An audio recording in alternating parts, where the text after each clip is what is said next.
The lecture is very important. It's all about the legal structures. So we will discuss some of the legal structures for ventures. There are three main types of legal ventures.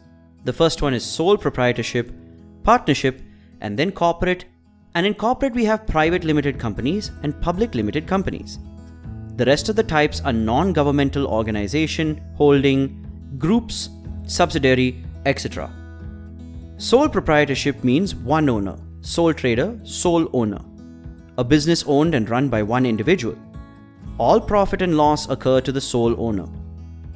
Now let's discuss what are the advantages and disadvantages of sole proprietorship. The first is ease of formation. Definitely less formality and restriction associated with formation. The sole proprietorship needs little or no governmental approval and usually less expensive than a partnership or corporate. Secondly, no profit sharing with anyone. That is something amazing when, of course, decision-making control and more flexibility. In sole proprietorship, very less governmental interference occurs. And one more important thing is that it is taxed as individual taxpayer and not as a business. Let's see what the disadvantages are. The first is all the responsibility for business departments and the lack of continuity. Third, and the most important, is the less availability of the capital that other types. Then the difficulty for long-term financing and limitation of viewpoint and experience. These are some advantages and disadvantages related to the sole proprietorship. The next we have a partnership. This is the most popular type of doing business. The partnership. Partnership is a form of business that requires some agreements between two individuals. These are some things that you should need to consider. I will attach the file for that.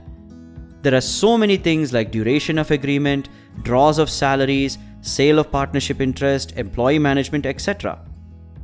Okay, now what are the advantages and disadvantages associated with this? Again, ease of formation, less legal formalities than enterprise or corporation.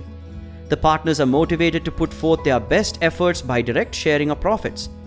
Then more possibility of capital and skills. More flexibility, very little governmental interference, and possible tax advantage. In disadvantages, there is unlimited liability of at least one partner and lack of continuity still exists. Then it is relatively difficult to obtain large sums of capital. Another issue is bound by the acts of just one partner and difficulty of disposing of partnership interest. Corporation is basically a group of people or a company, and those are authorized by a state to act as a single entity. So there's no individual entity. There are several stakeholders, a board of governance. As you can see, different sections of corporations like power of attorney, shareholders, etc. In advantages, the stockholder liability is limited to the individual investment. The second one is the transfer of ownership. It can be transferred through the sale of stock to interested buyers. The unlimited life, as it is not associated with any individual. Then the relative ease of securing capital in large amounts. Capital can be acquired through issuance of bonds and shares of stock.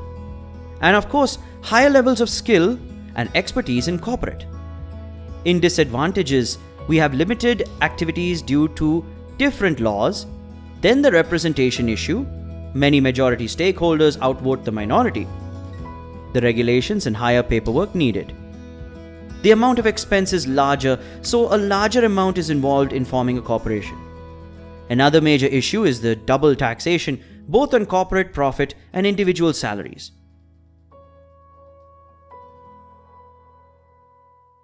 So here's the summary, the comparison of all three.